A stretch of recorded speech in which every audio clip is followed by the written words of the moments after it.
The mind is governed by laws of association, such as the law that ideas which enter the mind at the same time emerge at the same time, one assisting in recalling the others. The reason why people cannot remember what they want to is that they have not concentrated their minds sufficiently on their purpose at the moment when it was formed.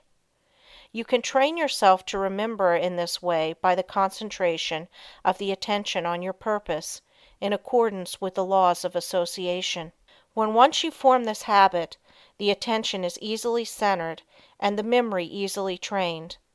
Then your memory, instead of failing you at crucial moments, becomes a valuable asset in your everyday work. Exercise in memory concentration. Select some picture, put it on a table, and then look at it for 2 minutes. Concentrate your attention on this picture, observe every detail, then shut your eyes and see how much you can recall about it. Think of what the picture represents, whether it is a good subject, whether it looks natural. Think of objects in foreground, middle ground, background, of details of color and form. Now open your eyes and hold yourself rigidly to the correction of each and every mistake. Close your eyes again and notice how much more accurate your picture is. Practice until your mental image corresponds in every particular to the original. Nature is a wonderful instructor. But there are very few who realize that when we get in touch with nature, we discover ourselves. That by listening to her voice, with that curious inner sense of ours, we learn the oneness of life and wake up to our own latent powers. Few realize that the simple act of listening and concentrating is our best interior power, for it brings us into close contact with the highest, just as our other senses bring us into touch with the coarser side of human nature. The closer we live to nature, the more developed is this sense. So-called civilization has overdeveloped our other senses at the expense of this one. Children unconsciously realize the value of concentration. For instance, when a child has a difficult problem to solve and gets to some knotty point which he finds himself mentally unable to do, though he tries his hardest, he will pause and keep quite still, leaning on his elbow, apparently listening. Then you will see, if you are watching, sudden illumination come, and he goes on happily and accomplishes his task. A child instinctively but unconsciously knows when he needs help. He must be quiet and concentrate. All great people concentrate and owe their success to it. A doctor thinks over the symptoms of his patient, waits, listens for the inspiration, though quite unconscious perhaps of doing so. The one who diagnoses in this way seldom makes mistakes. An author thinks his plot, holds it in his mind, and then waits, and illumination comes. If you want to be able to solve difficult problems, you must learn to do the same. It is a spiritual law that the desire to do necessarily implies the ability to do. You have all read of Aladdin's lamp, which accomplished such wonderful things. This, of course, is only a fairy story, but it illustrates the fact that man has within him the power, if he is able to use it, to gratify his every wish. If you are unable to satisfy your deepest longings, it is time you learn how to use your God-given powers. You will soon be conscious that you have latent powers within capable, when once developed, of revealing to you priceless knowledge and unlimited possibilities of success. Man should have plenty of everything, and not merely substance to live on as so many have. All natural disease can be realized. It would be wrong for the Infinite to create wants that could not be supplied. Man's very soul is in his power to think, and it therefore is the essence of all created things. Every instinct of man leads to thought, and in every thought there is great possibility, because true thought development, when allied to those mysterious powers that perhaps transcend it, has been the cause of all the world's true progress.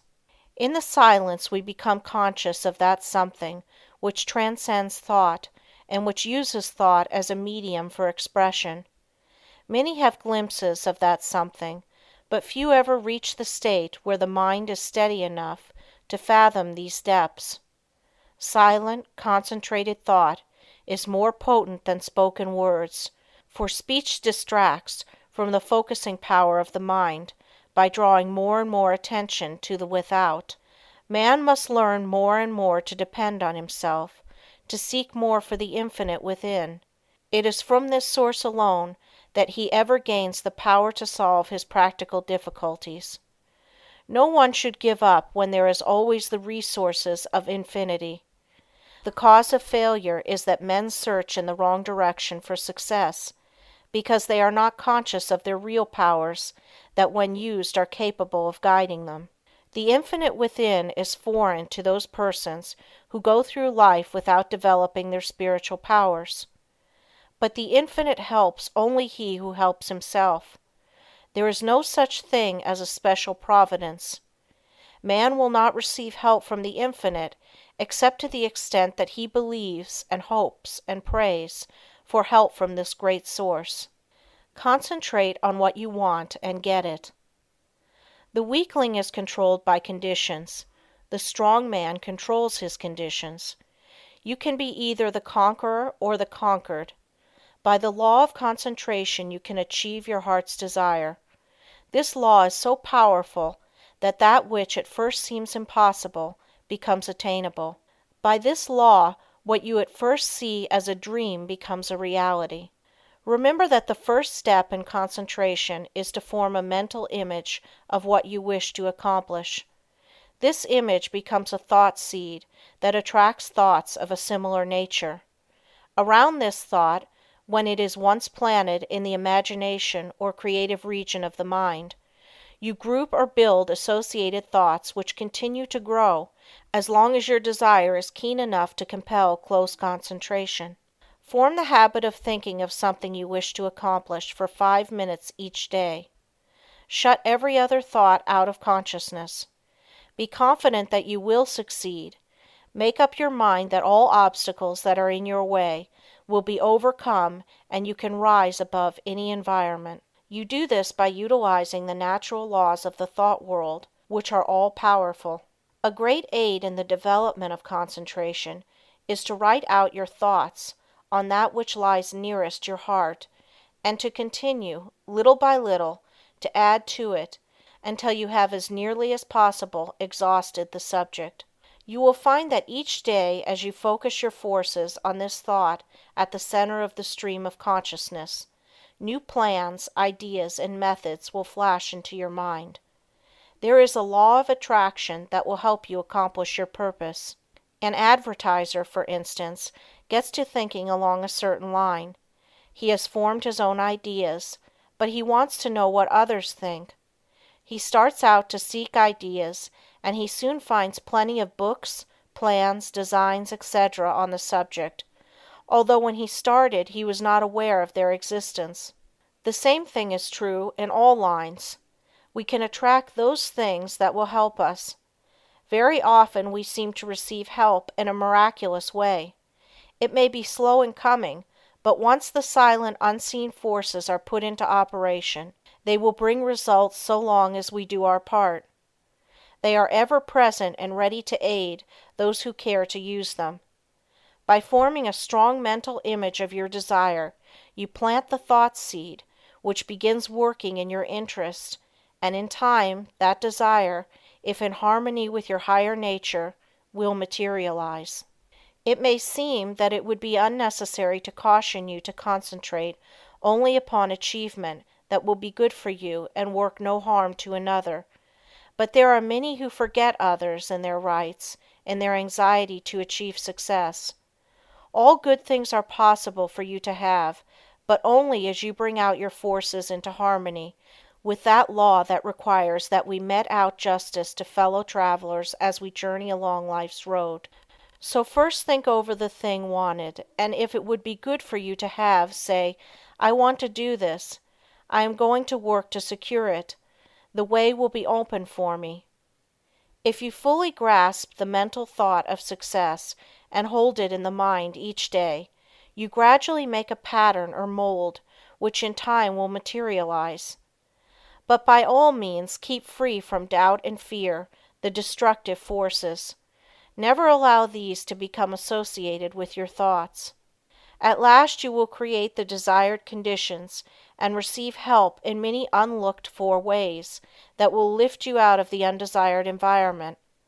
Life will then seem very different to you, for you will have found happiness through awakening within yourself the power to become the master of circumstances instead of their slave. To the beginner in this line of thought, some of the things stated may sound strange, even absurd, but instead of condemning them, give them a trial. You will find they work out. The inventor has to work out his idea mentally before he produces it materially. The architect first sees the mental picture of the house he is to plan, and from this works out the one we see. Every object, every enterprise, must first be mentally created. I know a man that started in business with 13 cents and not a dollar's worth of credit. In 10 years he has built up a large and profitable business. He attributes his success to two things: belief that he would succeed, and hard work. There were times when it did not look like he could weather the storm. He was being pressed by his creditors who considered him bankrupt. They would have taken 50 cents on the dollar for his notes and considered themselves lucky. But by keeping up a bold front, he got an extension of time when needed. When absolutely necessary for him to raise a certain sum at a certain time, he always did it. When he had heavy bills to meet, he would make up his mind that certain people that owed him would pay by a certain date, and they always did. Sometimes he would not receive their check until the last mail of the day of the extension, and I have known him to send out a check with the prospect of receiving a check from one of his customers the following day. He would have no reason other than his belief in the power of affecting the mind of another by concentration of thought for expecting that check, but rarely has he been disappointed. Just put forth the necessary concentrated effort and you will be wonderfully helped from sources unknown to you. Remember the mystical words of Jesus, the Master: "Whatsoever thing ye desire when ye pray, pray as if ye had already received, and ye shall have."